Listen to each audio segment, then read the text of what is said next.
Hello দর্শক, welcome back to my channel. আজকের পর্বে শেয়ার করব সম্পূর্ণ ইউনিক একটি রেসিপি। মসুর ডাল আর আলু দিয়ে অসাধারণ স্বাদের এই রেসিপিটা আপনারা গরম ভাত, রুটি, পরোটা, লুচির সাথে জমিয়ে পরিবেশন করতে পারবেন। সম্পূর্ণ নতুন পদ্ধতিতে এই রেসিপিটা আপনারা অবশ্যই একবার ট্রাই করবেন।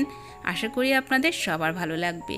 রেসিপিটি বানানোর জন্য আমি এখানে একটা মিডিয়াম সাইজের আলু এরকম পাতলা পাতলা করে কুচিয়ে নিয়েছি। আর এখানে নিয়েছি হাফ কাপ পরিমাণ মসুর ডাল, আর এখানে নিয়েছি একটা পেঁয়াজ।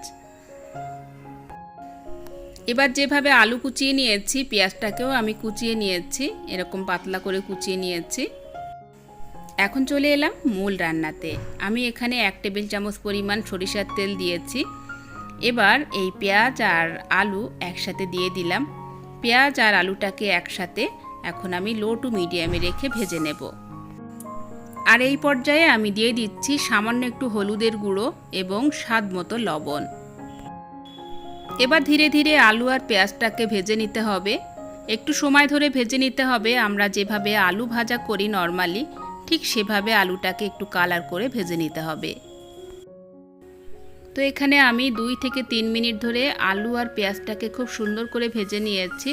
খুব সুন্দর একটা কালার চলে এসেছে, আর আলুগুলো কিন্তু ভালোভাবে সিদ্ধ হয়ে গেছে। এই পর্যায়ে আমি আলু আর পেঁয়াজ ভাজিটাকে আলাদা একটা পাত্রে তুলে রাখব। এবার আমি ওই প্যানেই দিয়ে দিলাম আবারও সামান্য একটু তেল। তেলটা একটু গরম হয়ে এলে দিয়ে দিচ্ছি গোটা জিরে। এবার ওই সাথে সাথেই দিয়ে দিচ্ছি কয়েকটা রসুনের কোয়া। জিরা আর রসুনের কোয়াটাকে এখন ভালো করে ভেজে নেব। এই পর্যায়ে আমি দিয়ে দিলাম 2 শুকনো লঙ্কা। শুকনো লঙ্কার ফোড়ন দিলে ডালটা খেতে ভীষণ সুস্বাদু হবে, সুন্দর একটা ফ্লেভার আসবে। তো এখানে সব কিছু ভাজা হয়ে গেছে। এখন আমি যে ডালটা নিয়েছিলাম, ডালটা কিন্তু আমি ভালো করে ক্লিন করে ভিজিয়ে রেখেছিলাম 2-3 মিনিটের মতো। এখন সেই ডালটা দিয়ে দিলাম।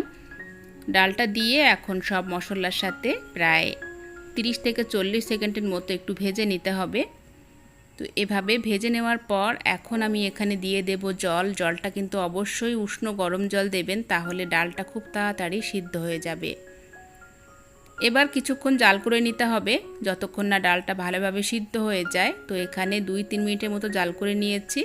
ডালটা কিন্তু ভালোভাবে সিদ্ধ হয়ে গেছে। তো এখানে ডালটা কিন্তু খুব ভালোভাবে সিদ্ধ হয়ে গেছে। এই পর্যায়ে আমি সামান্য একটু হলুদ দিয়ে দিচ্ছি এবং স্বাদ মতো লবণ। আর হলুদ আর লবণটা কিন্তু ডালটা সিদ্ধ হওয়ার পরেই দেবেন, আগে দিলে কিন্তু ডালটা সিদ্ধ হতে চাইবে না। এই পর্যায়ে আমি কয়েকটা কাঁচা লঙ্কা দিলাম যাতে সুন্দর একটা ফ্লেভার আসে। তো এখানে ডালটা কিন্তু বেশ ঘন হয়ে গেছে, আর এই রান্নাতে কিন্তু ডালটাকে এরকম ঘন করেই নিতে হবে। তো এখানে ডালটা বেশ মাখো মাখো একটা পর্যায়ে চলে এসেছে। আর এখন আমি দিয়ে দেব আগে থেকে ভেজে রাখা আলু আর পেঁয়াজ। তো আলু পেঁয়াজ ভাজাটা দিয়ে এখন খুব সুন্দর করে সব কিছু একসাথে নাড়াচাড়া করে নেব। আর এখন কিন্তু আমাদের রান্নাটা প্রায় হয়ে এসেছে। আমি নামানোর আগে একটু ধনিয়া পাতা কুচি দিয়ে দিচ্ছি। এরপর দিয়ে দিচ্ছি ভাজা জিরা পাউডার দিয়ে এখন এটা আমি নামিয়ে নেব। তো সম্পূর্ণ ইউনিক একটি ডালের রেসিপি শেয়ার করলাম। আশা করি আপনাদের সবার খুব ভালো লাগবে। আর এই পদ্ধতিতে একবার আপনারা মসুর ডালটা রান্না করে দেখবেন, খেতে অসম্ভব পরিমাণ স্বাদের হয়। আপনারা এটা গরম ভাত, রুটি, পরোটা, লুচির সাথে পরিবেশন করতে পারবেন। আর এই ডাল রান্নাটা যে এত সুস্বাদু হয়, আপনি কষা মাংস ছেড়ে এই ডালটাই খেতে চাইবেন। আশা করি আজকের রেসিপিটি আপনাদের সবার ভালো লেগেছে। ভালো লাগলে প্লিজ একটি লাইক দিতে ভুলবেন না। রেসিপিটি শেয়ার করবেন, চ্যানেলটিকে সাবস্ক্রাইব করে রাখবেন। আর অলরেডি যারা আমার চ্যানেলটিকে সাবস্ক্রাইব করে আছেন তাদেরকে অসংখ্য ধন্যবাদ। আজকের মতো বিদায় নিচ্ছি। দেখা হচ্ছে আগামী পর্বে নতুন রেসিপি নিয়ে। আল্লাহ হাফেজ।